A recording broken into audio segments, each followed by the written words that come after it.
अस्सलाम वालेकुम। अबरार रशीद आपकी खिदमत में एक मरतबा फिर हाजिर है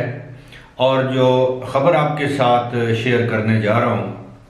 उम्मीद है ये ख़बर सुनकर, इसे जानकर आपको खुशी होगी। हौसला अफजा ख़बर है, बल्कि ये अबू धाबी या अबू ज़बी से जुड़ी दो ख़बरें हैं और दोनों हौसला अफजा हैं। सबसे पहली ख़बर तो ये आपको मैंने एक हफ़्ता पहले बताया था कि अबू ज़बी ने खोलने का ऐलान किया है अपने आप को, यानी अबू ज़बी की रियासत को अब अवाम के लिए खोल दिया जाएगा। और बताया यह गया था कि 2 से 3 हफ्ते के दौरान इसको, अबू धाबी को खोल दिया जाएगा, यानी वहाँ के हालात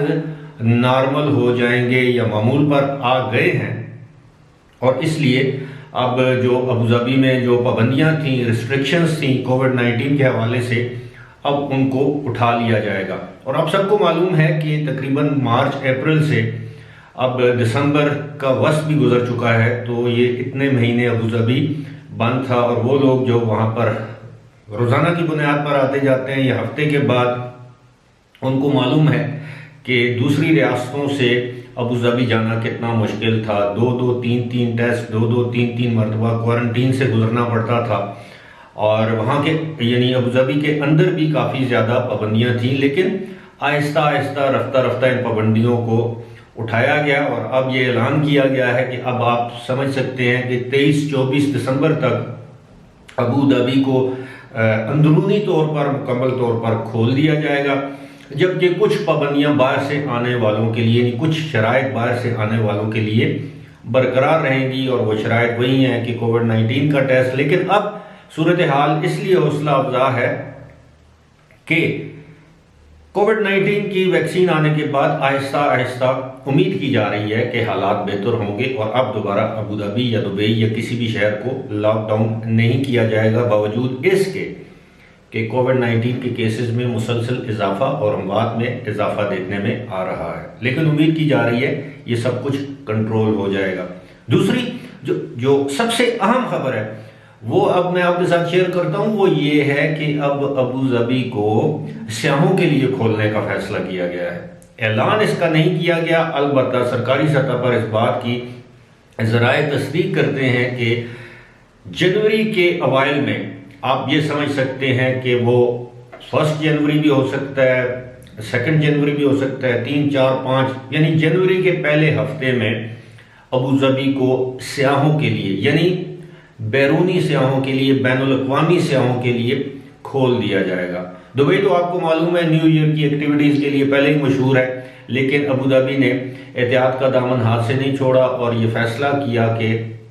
अबू धाबी को सयाहों के लिए खोला जाएगा, लेकिन जनवरी के अवाइल में, यानी आगाज़ में, यानी नए साल के आगाज़ में। साथ ही साथ कुछ ज़राए ने मीडिया को ये बताया है कि जब खोला जाएगा अबू धाबी को इंटरनेशनल टूरिस्ट के लिए, तो इस बात को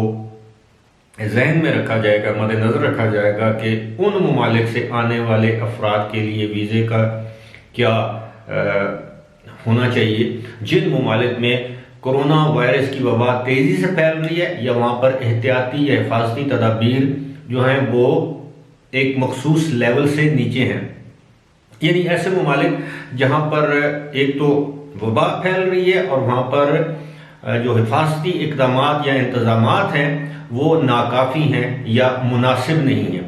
तो इन ममालिक से आने वाले लोगों के लिए अब भी क्वारंटीन की शर्त को बरकरार रखा जाएगा।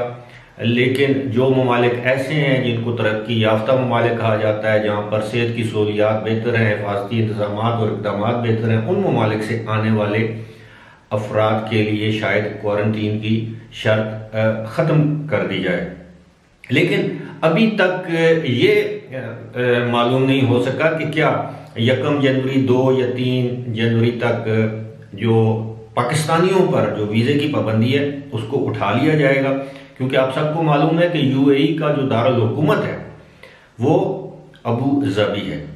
और इस तरह के फैसले वफाकी हुकूमत वफाकी सतह पर करती है। हम अक्सर अपनी वीडियोज़ में दुबई, शारजा का जिक्र करते हैं, लेकिन दुबई अपने तौर पर वीज़े पर पाबंदी नहीं लगा सकता, ना वीज़े पर से पाबंदी उठा सकता है।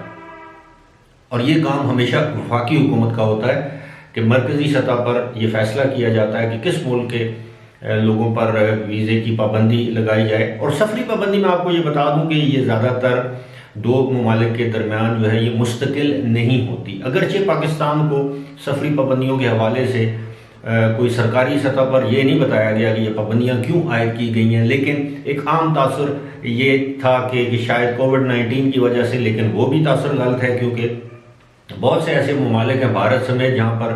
कोरोना की जो वबा है वो बड़ी तेज़ी से तशवीशनाक हद तक फैल भी रही है, वहाँ पर अमवात भी ज़्यादा हो रही हैं और केसेस भी बहुत ज़्यादा हैं, लेकिन इसके बावजूद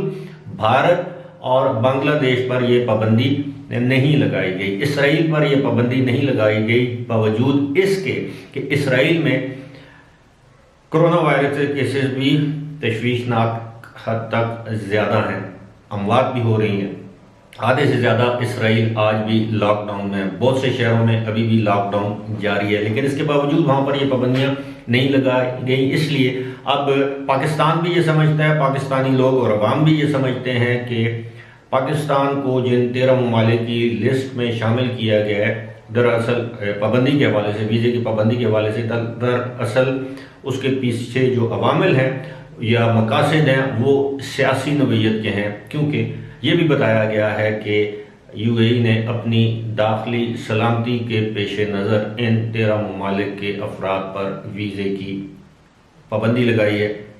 अभी तक ये वाज़ेह नहीं ये पाबंदी कब उठाई जाएगी, एक्टिविटीज़ जारी हैं, लेकिन इसी के साथ साथ जो दूसरी खबर है वो भी मैं आपके साथ शेयर कर दूं। वो ये है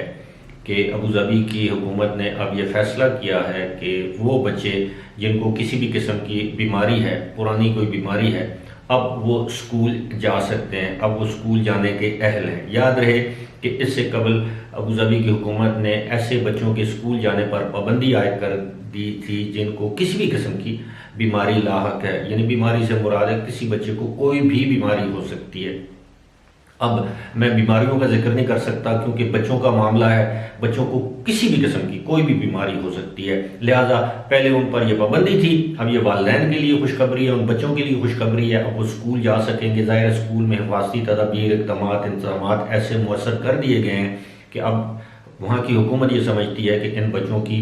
ज़िंदगी को कोई खुदा न खास्ता कोई ख़तरा नहीं है। दूसरी जानब इस तरह की खबरें भी गर्दिश कर रही हैं कि अब अबूधाबी में जो लोग वहाँ पर एक अरसे से क़याम पजीर हैं और वहाँ के लोग जब अपने अपने ममालिक में वापस जाते हैं तो उनको बाज़ औक़ात वापसी में अप्रूवल लेने में दिक्कत या दुश्वारी पेश आती है, तो इस मसले का हल निकालने की भी कोशिशें की जा रही हैं और ऐन मुमकिन है कि आपको इस हवाले से भी, यानी प्री अप्रूवल लेने के हवाले से भी आपको कोई खुशखबरी मिल जाए,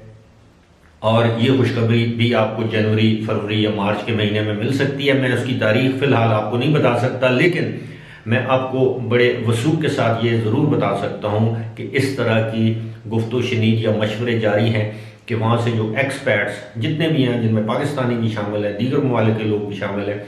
उनको जो तकलीफ़ है, जो ICA के हवाले से लोगों की शिकायत है, उनको जल्द अज जल्द दूर किया जाए। तो फ़िलहाल इसी के साथ मुझे दीजिए इजाज़त। खुदा हाफिज़।